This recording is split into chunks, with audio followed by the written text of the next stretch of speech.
Panorama group, जो सोचता है वो करता है। नमस्कार, न्यूज़ हाट के खास प्रोग्राम सियासत में आप सभी दर्शकों का बहुत बहुत स्वागत है। मैं हूं करिश्मा और हमारे साथ मौजूद है न्यूज़ हाट के senior journalist Chandan Jha. Sir नमस्कार। नमस्कार करिश्मा। सर, काम्या मिश्रा ने इस्तीफा दे दिया है और उसके बाद से कई तरह की चर्चाएं चल रही है। ऐसा चर्चा है कि प्रशांत किशोर की टीम में वो जा सकती है, जनसुराज ज्वाइन कर सकती है। इस पर क्या कहेंगे सर? नहीं, इसको लेकर जो अब खबर है, अब प्रशांत किशोर ने ही मतलब पीके ने ही इस पर अपनी बात रख दी है कि हाँ, कि जो आईपीएस हैं काम्या मिश्रा क्या वाकई में वो राजनीति में एंट्री कर रही हैं या नहीं कर रही हैं। और इस्तीफे की बात भी बस एक ध्यान दिलाने के लिए अपने दर्शकों से कि वह इस्तीफा दी हैं, लेकिन अभी तक मंजूर होने की खबर नहीं आई है। ठीक है, सरकार ने मंजूर नहीं किए उनके इस्तीफे को। खैर, जो काम्या मिश्रा है वो जो उनका बयान आया था उसमें यही था कि वो अपने निजी और पारिवारिक कारणों की वजह से वह इस्तीफा, हाँ, वो उनका यही कहना था कि वो घर की इकलौती संतान है और उनके पिताजी का बड़ा कारोबार है, तो उसको वो संभालना चाहती हैं। फिर पढ़ाई में भी उनकी रुचि है, पढ़ाना चाहती हैं, इस तरह की बातें थी। लेकिन यह खबर उड़ने लगी कि नहीं, वो राजनीति को ज्वाइन कर सकती हैं। तो इसी पर प्रशांत किशोर का बयान आया है और प्रशांत किशोर ने कहा है, आंकड़ा बता रहे थे पीके, कि 217 जो अफसर हैं पूर्व, जैसे कि एलाइड सर्विस के हो गए, आईएएस और आईपीएस, वो जनसुराज से जुड़ चुके हैं। अब आनंद मिश्रा भी आनंद मिश्रा भी हाल फिलहाल में जुड़े थे, जो भव्य कार्यक्रम हुआ था उनका पटना में, उसमें तो उसी वही आंकड़ा बता रहे थे कि देखिए, आईएएस और आईपीएस ही नहीं, डॉक्टर व वकील भी हैं अलग अलग जगहों के, अलग अलग जिलों के, बिहार के, वो भी जनसुराज से जुड़ रहे हैं और जुड़े भी हैं। ये था, और आंकड़ा उन्होंने बताया कि 217 जो है ऐसे अफसर एलाइड सर्विस के हैं, फिर आईएएस और आईपीएस वो जुड़े हैं। लेकिन काम्या मिश्रा को लेकर उन्होंने बड़ा खुलासा किया प्रशांत किशोर ने, और कहा कि देखिए, हमारा जो काम है, जनसुराज का जो काम है, वो बिहार में है, और काम्या मिश्रा जो है वो उड़ीसा की रहने वाली हैं। और काम्या मिश्रा जो है, चूंकि वो अब अगर इस्तीफा उनका मंजूर हो जाता है तो वो भुवनेश्वर चली जाएंगी, मतलब उड़ीसा चली जाएंगी, तो उनका बिहार के इन सब चीज़ों से कोई वास्ता ही नहीं है। और जनसुराज, मतलब स्पष्ट उन्होंने कहा प्रशांत किशोर ने कि वो जनसुराज के साथ नहीं जुड़ने जा रही हैं। मतलब उस खबर का पटाक्षेप हो गया है, जो खबरें पिछले दिन चली थी कि वह जनसुराज प्रशांत किशोर के साथ जुड़ सकती हैं, तो वो खबर अब लगता है ये चर्चा अब बंद हो जाएगी। स्वतंत्रता दिवस की ढेर सारी शुभकामनाएं अपने देशवासियों को, अपने प्यारे झारखंड वासियों को, चंदनकारी मेरे विधानसभा क्षेत्र के वासियों को, बोकारो जिले के वासियों को। यह स्वतंत्रता बड़े ही कठिन संघर्ष के बाद हमें मिली है। आज जिस तरह से हालात हैं अपने पड़ोसी देशों में, इससे हमें अपने स्वतंत्रता का महत्व समझ में आता है।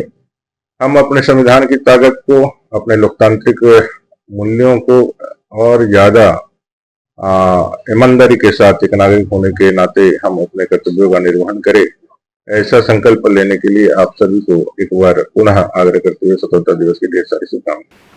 सर, मुकेश सहनी ने जब से अपना डीपी बदला है, तरह तरह की चर्चाएं होने लगी है और कहा जा रहा है कि मुकेश सहनी एनडीए के साथ जा सकते हैं। अब इसको लेकर बयान भी सामने आने लगे हैं। सर, मंत्री प्रेम कुमार ने बयान दिया है, क्या कुछ कह रहे हैं सर?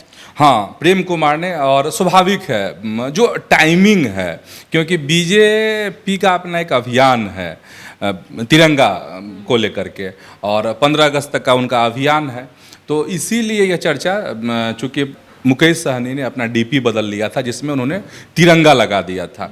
अच्छा, और क्या है कि बीजेपी के तमाम नेताओं ने ऐसा किया है, अपना डीपी बदला है, तिरंगा लगाया है। हाँ, हालांकि ध्यान देने वाली बात यह है कि जदयू के नेताओं ने अपना डीपी नहीं बदला है, ये ध्यान देने वाली बात है।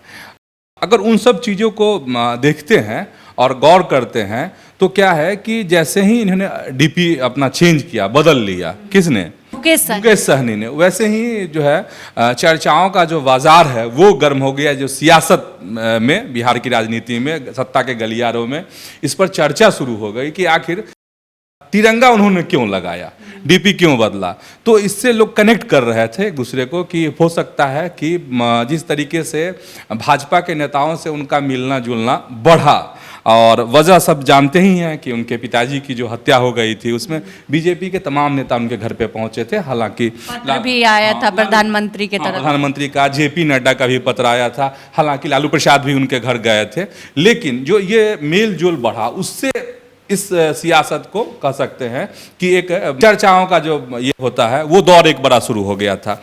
अब फिर से इन चर्चाओं को हवा मिलती हुई दिख रही है, वो इसलिए कि प्रेम कुमार हैं, मंत्री हैं बीजेपी कोटे से, उन्होंने जो कहा है वो है स्वागत कर रहे हैं। हाँ, वो कह रहे हैं कि स्वागत कर रहे हैं। लेकिन उनकी बातों पे आप गौर करेंगे, उनके बयान को आप ध्यान से सुनेंगे तो उसमें वो कह रहे हैं कि जैसी परिस्थितियां बन रही है उससे लगता है कि मुकेश सहनी जो हैं वो आ सकते हैं एनडीए में, ये कह रहे हैं। और यह भी कह रहे हैं प्रेम कुमार कि अगर वह आते हैं एनडीए के साथ तो हम उनका स्वागत करेंगे, और मुकेश सहनी को ऐसा करना भी चाहिए। क्यों इसलिए करना चाहिए क्योंकि इससे बिहार के विकास में उनका भी एक बड़ा योगदान होगा। तो कह सकते हैं अगर एक लाइन में कहे तो दाना डालने की कोशिश हो रही है। हालांकि जो वीआईपी पार्टी है मुकेश सहनी की, उन्होंने इन सब चीज़ों का खंडन भी किया है और उन्होंने कहा है कि ऐसा कुछ नहीं है, तिरंगा पर सबका हक है, सबका अधिकार है। और मुकेश सहनी ने भी अपना तिरंगा डीपी में बदला, ये कोई बड़ी बात नहीं है। और इसका मतलब यह नहीं निकलता है कि वो बीजेपी के साथ जा रहे हैं या एनडीए के साथ जा रहे हैं। पनोरमा ग्रुप, जो सोचता है वो करता है। सर, लालू प्रसाद यादव ने आज नीतीश कुमार को ललकार दिया है, क्या कुछ कह रहे हैं लालू प्रसाद यादव? हाँ, लगातार नीतीश कुमार को कहा जा रहा है कि उकसाने की कोशिश हो रही है लालू परिवार की तरफ, ट्वीट के माध्यम से। हाँ, आरजेडी की तरफ से। कई बार तेजस्वी यादव ने भी कहा था कई मसलों पे कि नहीं होता है तो सरकार को गिरा दीजिए, धराशायी कर दीजिए, नहीं मोदी की सरकार को। आज फिर ट्वीट के माध्यम से लालू प्रसाद ने कहा, यही है फिर चर्चा कि फिर से उकसाने की कोशिश नीतीश कुमार को लालू ने की है। और बड़ी बड़ी बातें उन्होंने अपने ट्वीट के माध्यम से लिखी हैं, नीतीश कुमार को मैसेज पहुंचाने की उन्होंने कोशिश की है। हाँ, इसमें केंद्र सरकार के खिलाफ जो है क्यों मतलब उकसाया जा रहा है, ये कैसे कह सकते हैं। तो ये ट्वीट, उनके जो शब्द हैं उसी से यह लग रहा है कि वह नीतीश कुमार को लालू जो है उकसाने की कोशिश कर रहे हैं, जिसमें वह कह रहे हैं कि दिल्ली से जो है मतलब मांगने से दिल्ली से कुछ नहीं मिलता है, छीनना पड़ता है, यह बात वो कह रहे हैं। और अपने ट्वीट में उन्होंने बाकायदे इसका जिक्र किया है लालू प्रसाद ने, और कहा है कि नीतीश बताएं एनडीए के 10 वर्षों में बिहार को कोरी घोषणाओं के अलावा आखिर मिला क्या है। और वह लिख रहे हैं इसमें कि हमने तो 22 सांसदों के दम पर 2004 से लेकर 2009 के बीच 5 वर्ष में ही बिहार को 1,44,000 करोड़ की सहायता राशि दिलाई थी। लेकिन ये तो 2014 में 31, 2019 में 39 और 2024 में 30 सांसद लेकर भी दिल्ली के सामने हाथ जोड़ गिड़गिड़ा कर झोली फैलाते हैं, और लेकिन तब भी इन्हें कुछ नहीं मिलता है। राजधानी में दिल्ली में जो है हक मांगना नहीं, छीनना पड़ता है। तो ये जो शब्द हैं, इसी से कहा जा रहा है कि लालू प्रसाद ने फिर से एक बार नीतीश कुमार को केंद्र सरकार के खिलाफ उकसाने की पुरजोर कोशिश की है। सर, बीजेपी राष्ट्रीय पदाधिकारियों की बैठक करने वाली है। सर, इस बैठक में क्या कुछ चर्चा होगी? खबर ये है कि 17 अगस्त को एक मीटिंग होने वाली है दिल्ली में, जिसमें बीजेपी के पदाधिकारियों की बैठक होगी। प्रधानमंत्री उसमें मौजूद रहेंगे, अमित शाह मौजूद रहेंगे, जेपी नड्डा रहेंगे, राजनाथ सिंह रहेंगे, और इसमें बीजेपी के जो बड़े नेता हैं, जो पदाधिकारी हैं पार्टी के, वो इसमें सम्मिलित होने वाले हैं। और इसमें कहा जा रहा है कि चूंकि 1 सितंबर से जो सांगठनिक चुनाव का एक दौर है बीजेपी का, जिसमें मंडल अध्यक्ष जो सबसे निचले वाली नीचे की इकाई होती है उसका चुनाव होगा, फिर प्रदेश का होगा, फिर राष्ट्रीय अध्यक्ष, राज्यों में विधानसभा का चुनाव होगा। तो सबसे बड़ी खबर अगर कम शब्दों में बताएं अपने दर्शकों को तो इसमें यह है कि अब कार्यकारी अध्यक्ष की चर्चा थी कि कार्यकारी अध्यक्ष का चुनाव होगा, क्या होगा, क्योंकि एक्सटेंशन पर हैं जेपी नड्डा और अभी केंद्रीय मंत्री भी बन चुके हैं वो। तो इसमें अब खबर यह है कि हो सकता है कि जब संगठन का चुनाव पूरे देश भर में पूरा हो जाएगा, इसके बाद जो राष्ट्रीय अध्यक्ष का जो चुनाव होना है वो होगा। तो इन्हीं सब चीज़ों पर मंथन होना है। बीजेपी की जो अंदरूनी रणनीति है वो क्या होगी, जो विधानसभा के जो चुनाव होने हैं झारखंड में, महाराष्ट्र में, हरियाणा में, तो उन सब चीज़ों को लेकर रणनीति बनेगी। और संगठन को लेकर जो कैसे संगठन आखिर बीजेपी का कैसे चलेगा, क्या रणनीति होगी, इन सब चीज़ों पे चर्चा होगी। और यही कहा जा रहा है कि हो सकता है कि जब सांगठनिक चुनाव जब पूरे हो जाएंगे पूरे देश भर में, तो अभी जेपी नड्डा ही कंटिन्यू कर सकते हैं, इसकी भी एक संभावना जताई जा रही है। और दिसंबर जनवरी में राष्ट्रीय अध्यक्ष के नाम की घोषणा हो, यह भी संभव है।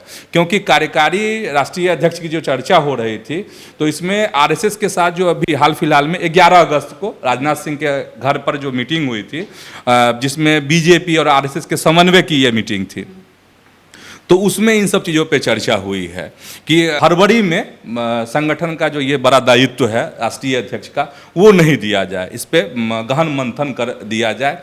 तो अब देखने वाली बात होगी। ये सब अंदरूनी खबर जो बाहर छन कर आती है वो हम अपने दर्शकों को बता रहे हैं। अब देखने वाली बात होगी कि 17 अगस्त को जो मीटिंग होती है दिल्ली में, जिसमें पीएम मोदी रहेंगे, तो क्या कुछ फैसला होता है।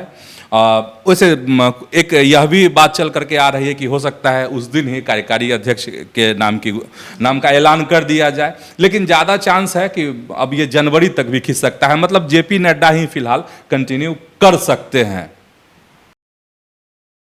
तो आज के इस वीडियो में इतना ही। आगे की खबरों के लिए आप हमारे चैनल न्यूज़ हाट को सब्सक्राइब कर ले। अगर फेसबुक पर देख रहे हैं तो हमारे पेज को लाइक करना ना भूलें। हमारी वेबसाइट है newsheart.com, उसे भी ज़रूर विजिट करें। धन्यवाद।